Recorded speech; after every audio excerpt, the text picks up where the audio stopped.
Welcome to ZANTASTIC. This is the podcast where we talk about what makes you fantastic. What does make you fantastic? Have you considered it? What makes your life great? What makes your life empowering? What makes your life a life worth living? Are you living a life worth living? Now, I can't tell you what that is. Only you know what makes your life worth living, what gives your life meaning, what gives your life purpose, what makes you feel like you are in the right place at the right time doing what you are supposed to be doing. Each of us has our own values. Each of us has our own beliefs.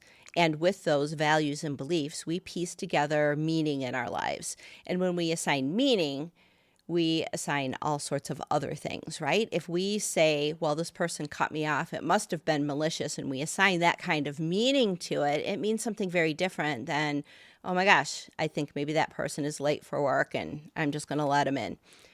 The meaning we assign to things tells us what we think about our reality. Now, a lot of times we go through our lives and we assign meaning to things out of habituation. We just assign meaning based on what our past experiences have been. Oftentimes, we assign meaning based upon how we're feeling in a certain moment. And unfortunately, a lot of times people are not in very good states. Oftentimes, we are in states of worry or fear or depression. We can be in states of disempowerment.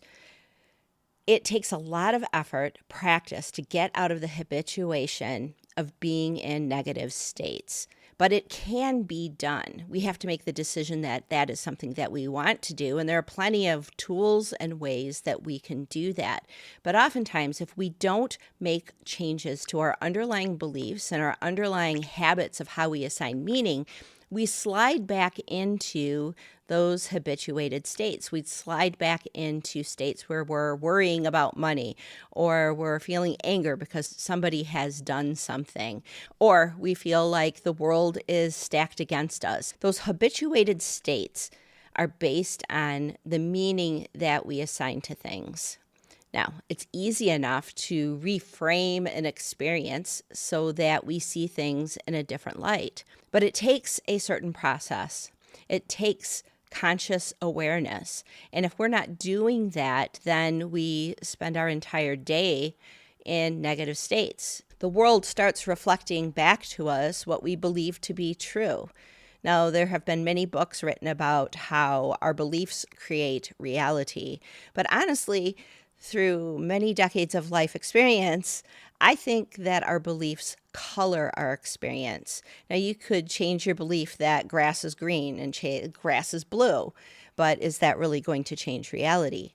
The meaning we assign to grass and what it feels like, that is very different. Now, you might live in a place where grass is green and beautiful and you can just go lie down in the grass and really connect with nature. Or you might live in a place where the grass is full of fire ants, and that is not something that you want to do. The meaning you assign to grass dictates your experience of that. Now, I could probably find a patch of grass out there somewhere that isn't full of fire ants, but am I going to go try to find that? Probably not, because my belief is more often than not, when I'm in the backyard, I'm going to encounter ants, and it's not something that I want to do. I'm going to stay on the sidewalk. Thanks. When we get real clarity about what it is that we want in life, it really boils down to an experience. It boils down to how we would like to experience the things in our lives. It boils down to clarity of purpose. But if you are sitting in fear states, if you're sitting in a state where you feel disempowered and you can't change things, you're not going to reach for a better feeling state. Now, through my experience, and I've been very lucky, living in a house with someone who was an NLP master, having attended events where I've been taken through tons of different processes, I know I can find a clear, happy, joyous state at any time. I've learned processes to change my state, to get from a place where I feel fear, where I feel uncertainty, doubt, all of those things that make life very difficult. I've learned plenty of ways to change my state, to get into a great state. Oftentimes, though, we wait until an experience happens and then we allow ourselves to feel a great state. We wait till we have a great conversation with a friend. We wait until something good happens. We wait until a miracle happens. We sit and we wait until something gives us permission to feel good. But here's the thing. If you start feeling good all the time, then it doesn't matter what happens in your life. It doesn't matter if you win the lottery. It doesn't matter if a friend calls you out of the blue. It doesn't matter if you have a great conversation. It doesn't matter whether a project is received well by your boss. The only thing that matters is how you feel. And if you switch into feeling a positive state, an empowered state, knowing who you really are, then all of those things tend to show up in a much more positive way. Now, many of you know that my husband had a stroke 3 years ago. I've been a caretaker, and at first it was extremely hard. It was hard learning how to care for him, dealing with all of the health stuff, dealing with doctors and physical therapy, dealing with just his disorientation. It's gotten a lot better, but at the time, there were times when I would just break down. I would go into my closet and just kneel on the floor of my closet. It's a big closet, so it's not like I'm, confined in there. But I would just go in there. It was like a private space where nobody else, Claire can't hear me, Mark can't hear me. The dogs would leave me alone. And I would just cry. And I would just break down. It was overwhelming. And I was allowing the experience and the meaning I assigned to it to take over. I'm sure it happens to you. We all go through experiences where life shows up and hands you circumstances that you didn't sign up for, where you are feeling disempowered, where you are feeling overwhelmed, where you believe that you can't do it. And that's what I was feeling. I was feeling overwhelmed. I was feeling like I couldn't do it. I was feeling very alone. I had many people, many friends and family members who had offers to come down and help me take care of him, help me take care of Claire, help me take care of all of the demands in my life. And unfortunately, not many people wanted to do that. We had one family member who came for about half of a month and helped out with a lot of things right when I needed it, and it was great. But since then, a lot of his friends have moved on, and they have lives to lead, and we have one person who shows up every once in a while. But I've been pretty alone through all of this. Yes, I have friends who support me. Yes, I've been in therapy. But the greatest thing that I've learned through this life-altering experience is how strong I really am. I started to shift the meaning that I was assigning to that very disruptive experience. And instead of assigning a meaning of overwhelm, of fear, of doubt, of uncertainty, there were times when I literally was like on my knees and just praying for anything to happen to help support me. And weird things happened, miracles happened, unexplainable things happened. I do believe that there's something that helped me through all of that. But through that experience, I changed my meaning. Rather than going through an experience of being overwhelmed, I found strength. I found physical strength. Watching him sort of deteriorate, as he doesn't really want to do his physical therapy, and also seeing how another family member is going through some deterioration as she gets older, I took control of my own health. I took control of my own psyche, and I changed the meaning of this entire event. Before the stroke, Mark was very focused on everything happening in the world. We were going through a pandemic, and he was very frustrated, he was very concerned, and he was worried. He has a family to protect, and he was driving himself nuts. The great thing about the stroke is all of that got wiped out. He didn't have anything else to worry about. He didn't have money to worry about. He didn't have pandemic stuff to worry about. In a lot of ways, he was set free. Now all of that stuff sits on me. But luckily I have support, and I have changed the way I view the entire event. I see his stroke actually as a wake-up call, as a blessing, as some freedom for him and for me. It actually has been a positive experience when I assign certain meaning to it. Yes, I miss old Mark. Yes, I wish it didn't happen. Yes, I can go back in time and feel feelings of regret that I didn't see the signs faster.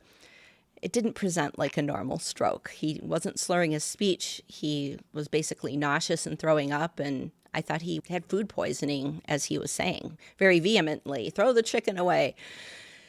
I have a lot of regrets that I wish I had done things differently, but I can't. I can't change the past. All I can do is change the meaning that I assign to the event.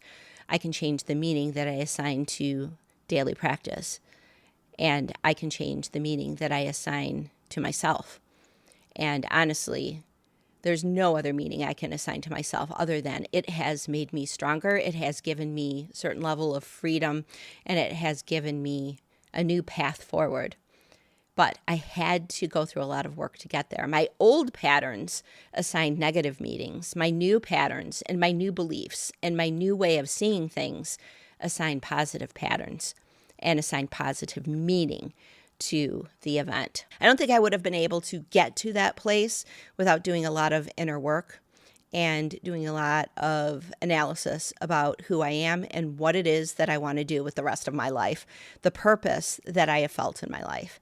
Now, when Mark was working, I was very happy to be the person sort of in the background, handling customer support, being the supportive wife, handling all of the technology, handling all of the events, all of the logistics, all of the stuff that really doesn't light me up. But because it was for a much higher purpose of getting this man in front of other people, I could assign meaning to the work that I was doing as being incredibly important. And as long as we sit in this place where I know he's probably never going to do that work again, there's a big hole in my life.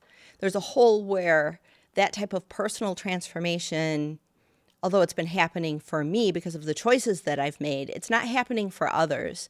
And now that's coming forth within me. The motivation to make sure that that kind of transformation is available to people is coming forward.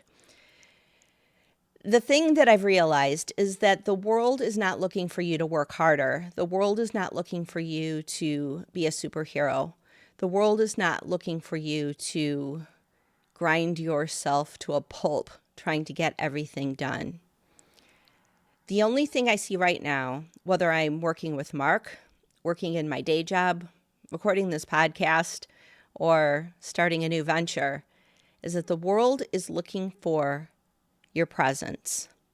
The world isn't just looking for my presence, it's looking for your presence.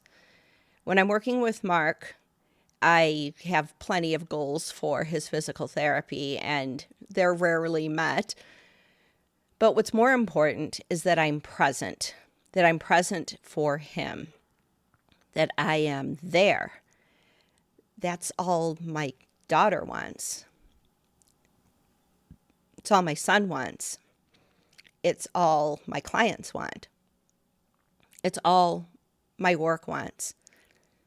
Yes, I have to take massive action. I have to make things happen, but I have to do it from a different place. Rather than pouring from an empty cup, my purpose fills my cup every single morning when I remember who I am at my core and what it is that I want to bring to the world. My cup is automatically filled, and I have more to give. And that is our purpose. Every single one of us is here to give. Now, you might give in unique ways. I have given plenty through teaching people about security. I've had plenty of experiences in that. I've taught people about marketing. I do marketing. And through all of that, I am of service. I am of service to a higher perspective.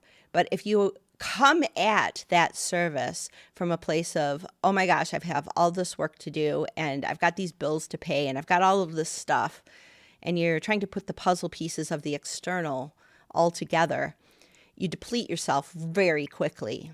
But if you fill that inner cup of purpose and you realize who you are, what your purpose is, and what it is that you were put on this earth to do, that cup just runneth over. It is always full. You show up, even something that you don't like to do. When you are on purpose, it works. Now, I work for Motivation Code. It's a personality assessment. And one of the things that it has taught me is to let go of the things that I might be pretty good at, but that don't fulfill my purpose. It has 8 different dimensions, and my primary dimensions are visionary and influencer. I feel those very deeply in my soul. Now, the stuff that I was doing for my husband was all like orchestrator kind of work, optimizer, making things happen with technology, logistics, all of that stuff. But I could do all of that. And I was pretty good at doing all of that. I mean, I was running events with hundreds of people. I was doing logistics for all of his travel. I was doing all of this stuff with technology and physical products and digital products. I was doing a ton of logistics and dealing with customer support and all of these things that are not who I am. And I was good at them. And I could be good at them because it aligned with my purpose. My purpose was to support this man who was doing amazing transformational work that brought people back to who they really are. It brought them back to the states of knowing who they are, to the place of being on purpose. It cleared out all the other stories that they were telling themselves and brought them back to who they really are. The entire journey of dealing with Mark's stroke has been that for me. I didn't know it at the beginning, but a lot of the pain that I went through was just old stories, old patterns, old beliefs, just this weighted feeling of, oh my gosh, what am I going to do without this guy, my security, my support? How am I going to handle this? And then knowing fully, even though everybody was telling me, put him in a nursing home. Everybody was telling me that. They've stopped now. I think they've realized that I am pretty committed to making sure that he is comfortable at home for as long as humanly possible. And honestly, that's going to be until it's time for him to go. And I don't think that's going to happen for a long time because his health, now that it's under my control and I'm controlling what he eats and making sure he's on his meds properly, and he's healthier than he's ever been, so I think he's going to be around for a while. Of course, that's not my decision to make. For a while, I was feeding him like super healthy foods all the time and just like being very, very particular about like what he was eating. And my therapist actually asked me, do you think it's up to you to keep Mark alive? To let go of that too. All right, honey, chicken nuggets and french fries. You want burgers? You can have them. As long as it doesn't make him uncomfortable, as long as he's not having like stomach pain and all that stuff, he's free to eat pretty much whatever he wants, whatever makes him happy. I do give him green juices and slip in lemon water and all of that other fun stuff because health is important to me. And I want him to be as comfortable as possible, especially now that we're seeing signs that, he's doing quite well. So when I talk about how the world wants your presence and that your presence is what your gift is, how do you get there? What is your presence? Now, you probably are just, have this podcast on in the background. Maybe you're cooking dinner. Maybe you're sitting here and watching me. I don't care, whatever. Whatever you're doing in your life, you probably have a lot of demands on your time. You have probably a lot of demands on your energy, and you probably have a number of worries. There are probably a lot of fears that you have that drive you towards taking the actions that you take on a daily basis. You might even wake up with them. Maybe you wake up and the first thing you do is check your emails and see a problem and immediately start work at 6:30 in the morning. I've been there. I've done that. That frantic pace of living life doesn't serve you. That's where you start depleting yourself. Getting on purpose and knowing who you really are gets you to the place where you have more to give, where you are on purpose, where your life then has more meaning. When you're in that state of empowerment, of being on purpose, of knowing who you are, of being the leader of your life, of being the CEO of every single decision, of knowing where it is that you are going and who you are and why you're doing the things that you do, the meanings you assign to even random things in your life change. You might not be changing the color of the grass in the backyard or your belief about what the weather is going to be today, but you're going to change the meaning that you ascribe to it. You're going to change the meaning of everything that happens. And in that way, you have a fantastic life. You're on purpose, and everything has empowering meaning because your world really reflects back to you through your interpretation of it what your life is all about. And if you are feeling on purpose, if you are tied into that inner core of who you are, everything seems to flow. You become more open to opportunities. You start seeing that life is working out. You start seeing that life doesn't happen to you. You start seeing that life is happening for you. It's all just a giant wake-up call. It's almost like life is waiting for you to wake up to who you really are. Because you wake up to who you really are, you find your purpose. You find out who you really are. Now, I've gone through a lot, yes, but through this, I have found that even though I can do tons of different things, I do them for the purpose of a higher service.